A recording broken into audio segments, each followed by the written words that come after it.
Thank you for watching Mufti Ashik Phulati. سوال یہ ہے کہ ٹڈی کیا ہے اور اسلام میں اس کے کھانے کا کیا حکم ہے۔ ٹڈی بھی اللہ سبحانہ و تعالیٰ کی ایک مخلوق ہے اور ان مخلوق میں سے ہے جس کو اللہ سبحانہ و تعالیٰ نے حلال کیا ہے اور طیب اور پاکیزہ رکھا ہے۔ ٹڈی دل اس کو اس لیے کہتے ہیں کہ یہ ایک بڑی تعداد کے اندر پورے غول کی شکل میں اکٹھا ہو کر اور جمع ہو کر ایک ساتھ نکلتی ہے اور چلتی ہیں، تو وہ دل بن جاتا ہے۔ جن لوگوں نے دیکھا ہے اور تجربہ کیا ہے وہ بتاتے ہیں کہ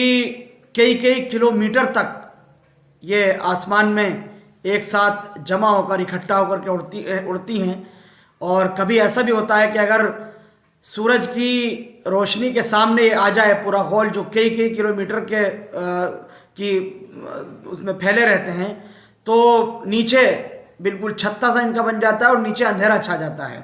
اندازہ کیا جا سکتا ہے کہ کتنی بڑی تعداد، بلین اور ٹریلین کی تعداد میں یہ جمع ہو کر اکٹھا ہو کر ایک ساتھ نکلتی ہیں۔ بہرحال اللہ سبحانہ و تعالیٰ کی مخلوق ہے تو اللہ سبحانہ و تعالیٰ نے خود ان کے بھی کھانے کا نظم کیا ہے۔ عام طور سے ان کی جو غذا ہے وہ ہریالی ہے۔ کبھی یہ کسی فصل پر، کسی کھیتی کے اوپر اگر بیٹھ جائیں تو اس کو پورا کا پورا کئی کلومیٹر تک چٹ کر جاتی ہیں اور ختم کر جاتی ہیں۔ ویسے دیکھنے میں تو ایک چھوٹا سا کیڑا ہے، لیکن اب اتنی بڑی تعداد میں ہوں گی تو پورے درخت یہ بالکل صاف کر دیتی ہیں اور پوری کھیتیاں اور ان پر جو پھل لگے ہوئے ہیں اس کو چٹ کر دیتی ہیں، صاف کر دیتی ہیں، اور ایسا محسوس ہوتا ہے گویا یہ ہماری کھیتیوں پر عذاب کی شکل کے اندر نازل ہوئی ہیں۔ قرآن کریم کے اندر بھی اس کا ذکر کیا گیا ہے۔ عربی زبان میں اس کو جراد کہتے ہیں، لوکسٹس انگلش میں بھی کہتے ہیں اور عربی میں جراد کہتے ہیں، کہ اللہ سبحانہ و تعالیٰ نے قرآن کریم کے اندر یہ بات ارشاد فرمائی کہ لوگ جب اپنی قبروں سے نکلیں گے اور زمین کے اندر پھیلیں گے تو ان کے بارے میں فرمایا کأنہم جراد منتشر، کہ وہ گویا ٹڈیاں ہیں جو پوری زمین کے اوپر پھیل گئی ہیں، اس طرح سے وہ نکلتے ہوئے چلیں گے۔ اور ایک اور جگہ پر قرآن کریم میں اللہ سبحانہ و تعالیٰ نے بنی اسرائیل پر عذاب کے تعلق سے جہاں بات ذکر فرمائی کہ ہم نے اس پر آسمان سے موسلادھار بارشیں بھی نازل کیں اور ان کے اوپر ہم نے بندر اور خون کے ذریعے سے ان پر عذاب بھیجا، اور ٹڈی کی شکل میں، مینڈک اور ٹڈی کی شکل میں اللہ سبحانہ و تعالیٰ نے ان پر عذاب بھیج دیا کہ ان کی کھیتیاں تباہ و برباد ہو گئیں۔ تو ٹڈی کے لیے عربی زبان میں قرآن کریم میں جراد کا لفظ استعمال ہوا ہے۔ جراد عربی میں ٹڈی کو کہتے ہیں، اور احادیث کے اندر بھی اس کا ذکر ملتا ہے۔ اللہ کے نبی صلی اللہ علیہ وسلم نے یہ بات ارشاد فرمائی احلت لنا میتتان السمک والجراد، کہ دو مردار ہمارے لیے حلال رکھے گئے ہیں، ایک مچھلی اور ایک ٹڈی۔ معلوم یہ ہوا کہ ان کو ذبح کرنے کی ضرورت نہیں ہے، ان کو حلال کرنے کے لیے ذبح کرنے کی ضرورت نہیں۔ امام ابو حنیفہ رحمۃ اللہ علیہ کے یہاں، امام شافعی اور امام احمد بن حنبل رحمہ اللہ کے یہاں یہ بغیر حلال کیے بھی حلال ہیں۔ اگر یہ فطری موت مر جائے تب بھی حلال ہے، کسی نے اس کو مار دیا تب بھی یہ حلال ہے، اس کا سر توڑ دیا جائے، اس کی ٹانگیں توڑ کر کے اس کو مار دیا جائے تب بھی یہ حلال ہے، کسی مسلمان نے اس کو ذبح کیا یا شکار کیا تب بھی یہ حلال ہے، کسی غیر مسلم نے اس کو پکڑ لیا یا غیر مسلم نے اس کو مار دیا، کسی مشرک نے اس کو مار دیا تب بھی یہ حلال ہے۔ البتہ امام مالک رحمۃ اللہ علیہ کے نزدیک اس کو ذبح کیا جائے تبھی یہ حلال ہے، یعنی اس کی گردن توڑ کر کے مار دیا جائے یا اس کے پر یا اس کی جو ٹانگیں ہیں ان کو توڑ کر کے مار دیا جائے تبھی یہ حلال ہے۔ کوئی بھی طریقہ اس کو ذبح کرنے کا اختیار کیا جائے اور مارا جائے تبھی امام مالک رحمۃ اللہ علیہ کے یہاں یہ حلال ہے۔ امام نووی رحمۃ اللہ علیہ نے مسلم شریف کی روایت کی شرح میں یہ بات لکھی ہے کہ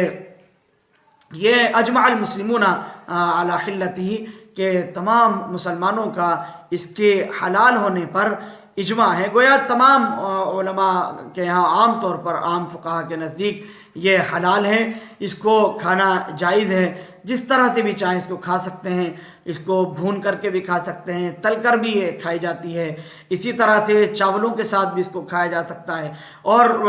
اطباء اور ماہرین یہ بتاتے ہیں کہ سب سے زیادہ پروٹین اس کے اندر پایا جاتا ہے۔ عام طور سے لوگ سویابین کا انتخاب کرتے ہیں، سویابین کھاتے ہیں، سویابین سے بھی 20-30% زیادہ اس کے اندر پروٹین ہوتا ہے۔ اللہ سبحانہ و تعالیٰ نے اس کو ہمارے لیے حلال رکھا ہے، یہ وہ جانور ہے جس کو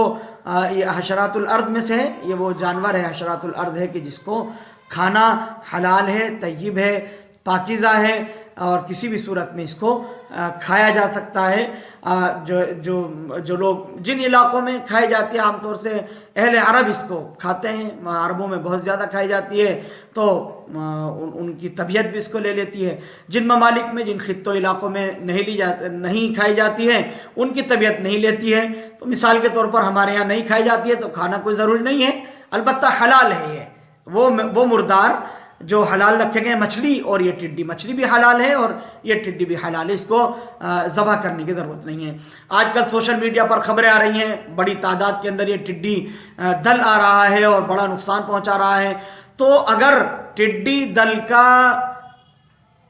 کو ختم کرنے کا یہ طریقہ بھی اختیار کر لیا جائے، بہت سے ویکسین چھڑکی جائے گی، دوائیاں اس کے اوپر چھڑکی جا رہی ہیں اور آسمان میں دوائیاں چھڑک دی جاتی ہیں، اس سے کھیتیوں کو بھی نقصان ہو سکتا ہے، عام انسانوں کو بھی نقصان ہو سکتا ہے، اس کے سائیڈ ایفیکٹس بھی ہیں۔ بہت سے طریقے اختیار کیے جا سکتے ہیں اس کو مارنے کے، ختم کرنے کے۔ انہی میں سے ایک بہتر طریقہ یہ ہے کہ اس کو